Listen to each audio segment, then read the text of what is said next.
Hey guys, welcome to Cooking with Beast in the Beast Studio. What we're going to do today is a little bit different.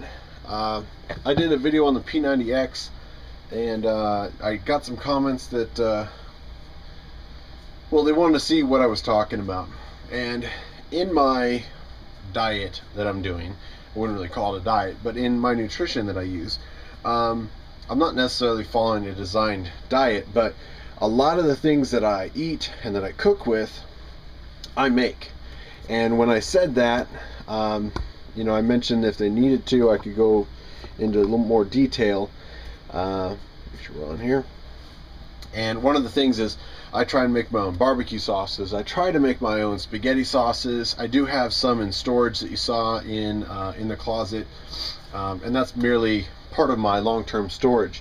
And I rotate those through, but as a general rule, I'd rather go make my own tomato sauce, make my own salsas, make my own mayonnaise, things like that, which is very simple to do.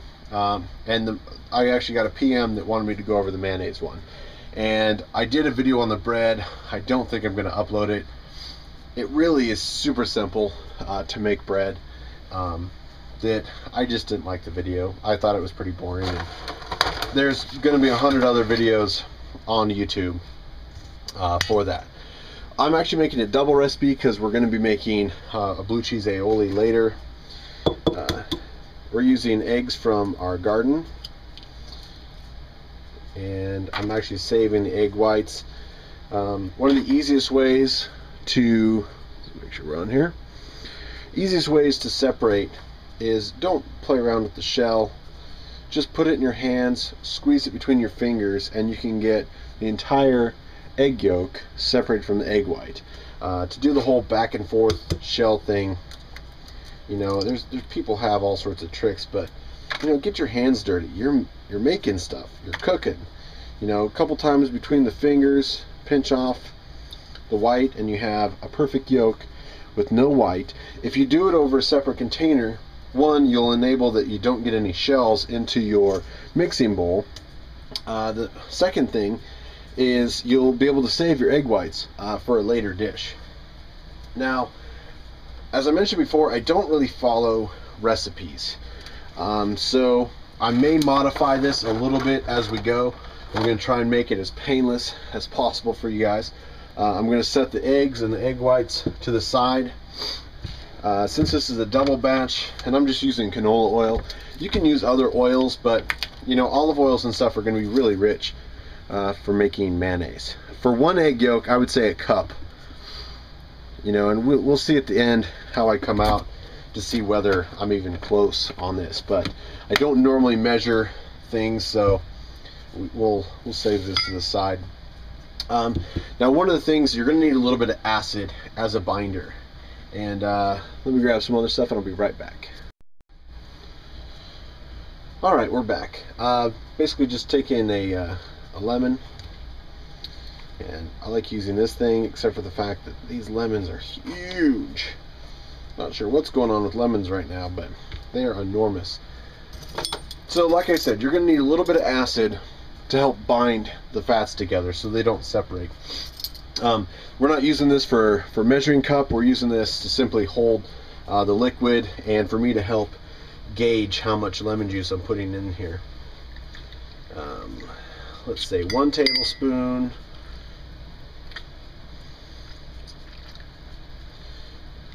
And let's do 2 tablespoons of lemon juice. The nice thing is you can save any lemon juice you have. Keeps the seeds in pretty well, and it also keeps the lemon for going weird in the fridge, so I really like those. I did a separate video on those because I have used it in the past for wild edibles and such, wild mints and stuff like that, for extracting the oils. The other thing that's going to be handy about this is we're going to do equal amount, so let's do 2 tablespoons of white wine vinegar. And that'll be our acid solution. You can always adjust it a little bit later if you want a little bit more zing. This will be a base recipe for mayonnaise, but you can make it as crazy as you want. If you ever go to restaurants and they have sun-dried tomato aioli or garlic aioli or lemon or citrus aioli, It's just eggs and oil. That's all it is, which is mayonnaise. A lot of restaurants will actually cheat and they'll just take roasted red peppers, mix them up and put them with mayonnaise, and they'll call it an aioli. But to do it right is to do it this way. A lot of places will do it in blenders. The nice thing about having our acid, the vinegar and lemon juice, is I can add it as we go, and you'll see what I mean later as we start stirring. Now I'm going to take just a sprinkle, maybe a half teaspoon of ground mustard. Ground mustard is a little bit of flavor. It's not going to taste like mustard, I guarantee it. But one of the things that ground mustard does well is it's also a good binder. So what we're going to do, first of all, trying to get a whisk with a lot of tines on it. The more tines on your whisk, the easier it's going to be making. You can sit there and beat whipped cream for 15 minutes, or I could do it in 2 minutes with this thing. I'm also going to take my towel that I'm using today. We're just kind of making a little nest, and that's going to help hold my mixing bowl in place. Make sure I'm on camera. I am going to block the camera, I think, a little bit with my hand.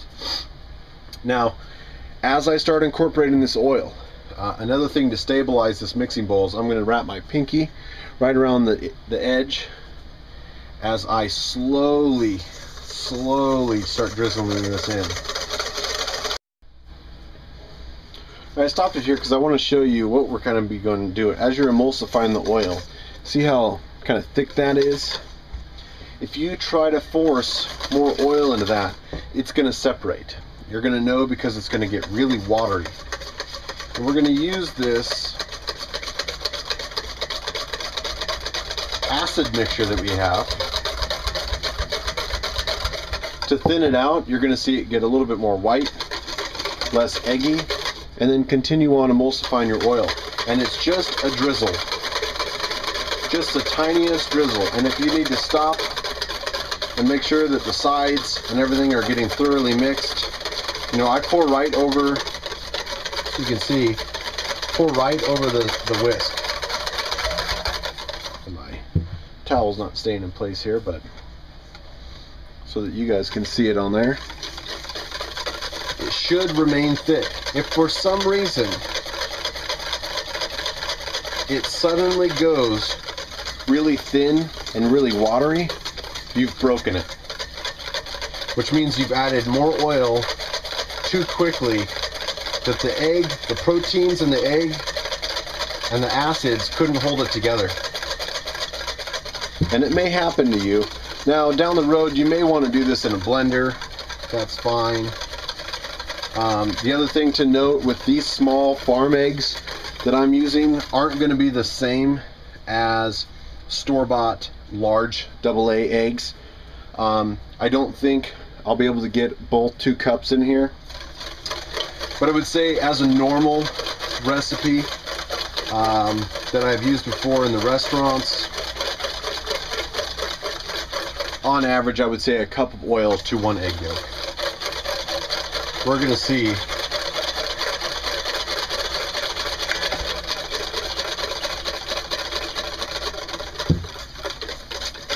it looks like mayonnaise right now. I don't have my kitchen towel. This is a hand towel.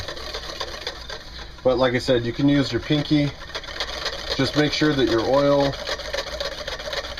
isn't going too fast. If you glug some in, go ahead and stop. Make sure everything is thoroughly incorporated before adding more oil.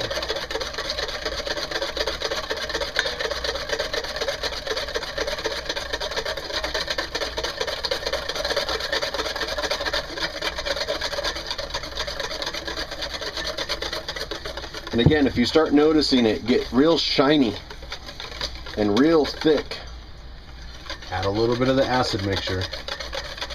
That's why I'm using this pour spout in a measuring cup. We're not really measuring it, but it makes a nice handy device so that you can stop, add a little bit more oil. Now again, I wouldn't keep this past 2 weeks. A good habit, just make it on the 1st and the 15th. Otherwise you got to worry about labeling things. I look in the fridge and I know that today's, I'm making it, this will be for the 15th. And so if it's the 27th and I still have mayonnaise in there, I know that's when it was made, because I'm going to throw it out if it's still here on the 1st when I make my next batch. You know what, I think this might just hold. Might be alright.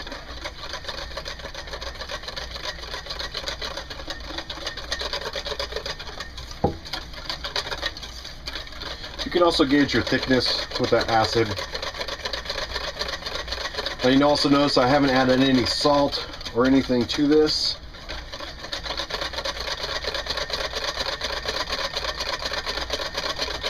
The more you get pre-mixed, the faster you can add the oil, but still don't add a whole lot at a time. It'll break and you'll have a big mess on your hands with no way to fix it but to start over. And that wastes a lot of product.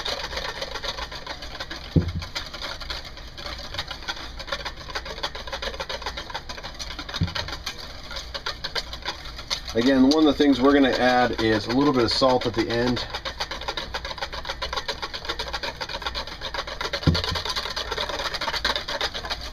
I'm actually adding garlic salt.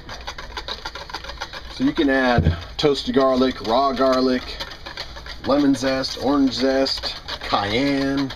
You can make this however you want. This is going to be your base sauce. This is done. Let it sit for a little while, about 20 minutes or so, before you put it in the fridge. I like to use these little Ziploc containers. What I'm going to do is I'm going to scoop about half of this into this container.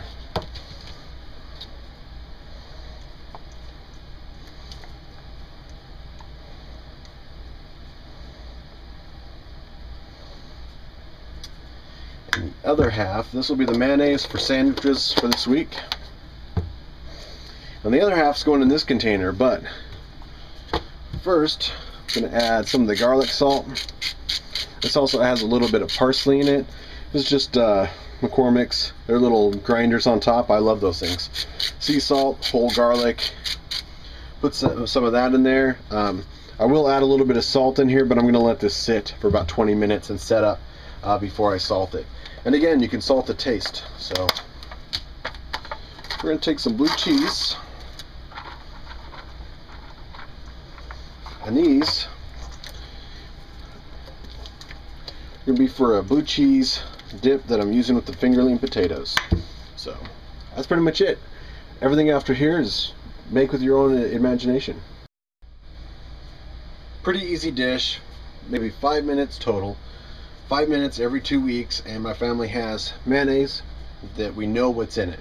Like I said, you can spruce it up. We did a blue cheese one. Tonight we're doing just fingerling potatoes with a little bit of that garlic salt on it, and we're dipping in a little blue cheese. You know, not the healthiest thing in the world, but I know all the ingredients in it, and that is peace of mind for me.